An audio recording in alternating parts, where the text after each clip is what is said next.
I do not envy the College Football Playoff Ranking Committee. It's not easy. But I do think it's easy to avoid the obvious blunders, and they seem to be walking into the obvious blunders with an enthusiasm unknown to mankind.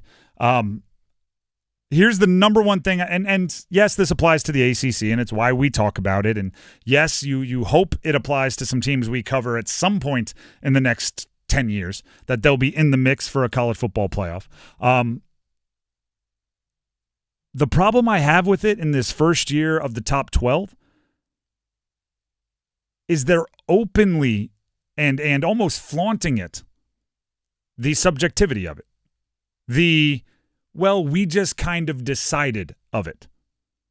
We can pick whomever we want. And the brashness with which the committee is doing it. I'm going to explain the reason why I believe expanding the playoff was the right move. Right? And I thought they should have went to 8, which kind of, never mind. There's reasons for that, and it would have been better. It would have worked out better. But expanding it from 4 to 12, here's the reason why. There were many teams each year that didn't get a definitive answer to the question of, did they deserve to be national champions? It was not because teams needed a third, fourth, fifth chance, or teams with the eye test needed to get more opportunities. That's not what was there for. I was listening to a podcast recently. It was Alex Smith, Urban Meyer, and there was someone else on the podcast, and I apologize for not remembering who the other one was. But they started talking about Alex Smith's last year at Utah. Urban Meyer was the coach. Guess what happened that year? Utah rolled through everybody. They had the number 1 pick in the NFL draft in Alex Smith. They had a bunch of different NFL guys in the trenches on both sides. They had Urban Meyer, who we didn't know at the time may have been a sketchy moral character, but was a football genius. And they put together a team that ran through everybody. And guess who made the national championship? USC and 1-loss Oklahoma. And Alex Smith, we're looking at like 20 some odd years later, was ready to go.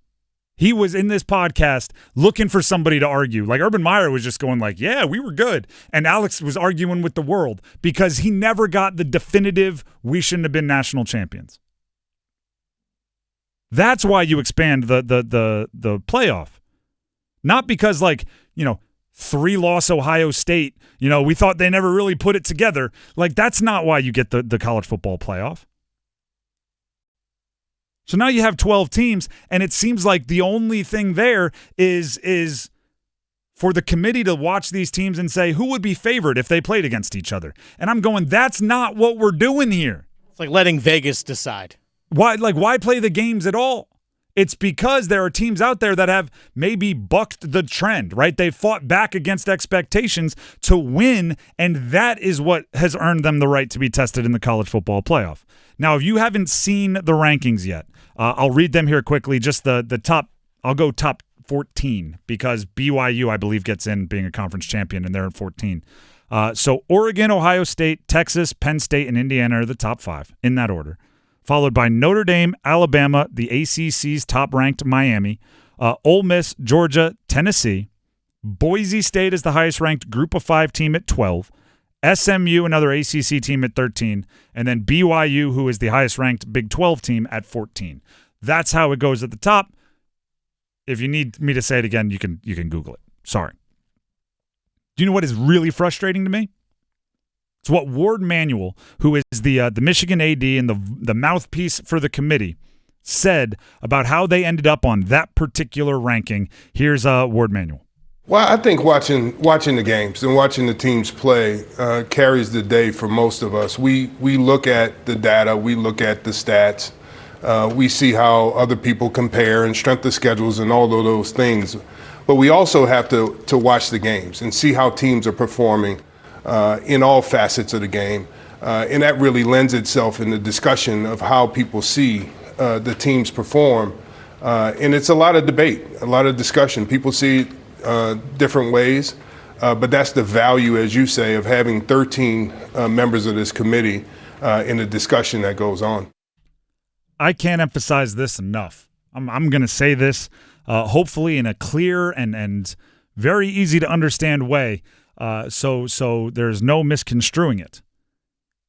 If you look at all the data and you have maybe a common opponent, or you have you watched a game and said they lost, but the eye test says they're better than that. If you look at the facts that these teams have put on the field and say, I think this team is better than the facts say, you're wrong. You are incorrect. I've watched a ton of teams say, hey, you know what? I think that team is better than their record says. They're not. Our mind plays tricks on us. Should I go with one of the most famous quotes in the history of sports? You are what your record says you are. Now, the hard part is, and this is where the subjectivity does have to come into play, not everybody plays the same schedule. Not everybody plays each other head-to-head. So there has to be a bit of these two are very close. They both have one loss to a top 15 ranked team early in the season. So now we have to go to the eye test. You're never going to be able to get rid of that unless you limit the field of competitors from, 100 plus to 30, like a pro league. So I understand there has to be some of that, but there can't be an entire list based on that. I'm going to let you in on a prediction, and you could take this to the bank if you'll let anybody, if you find anybody to take the bet.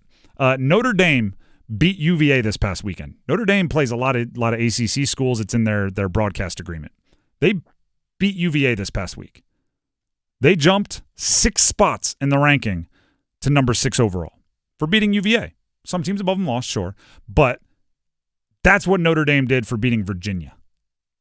Am I saying Virginia with the appropriate amount of stank? Virginia isn't very good this year. No, they're not. SMU is 13th right now.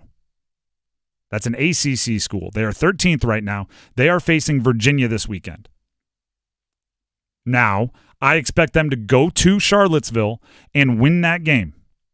When they do you think there is any chance that they jump as far as Notre Dame did for beating the same team? No. I'd bet you they don't even jump 5 spots, right? If you just say, one team lost ahead of them. It won't happen. And what will the committee lean on? It's the eye test. We watched Notre Dame do it. We thought they were better while beating the same opponent. And I'm going, no, that's not how it works.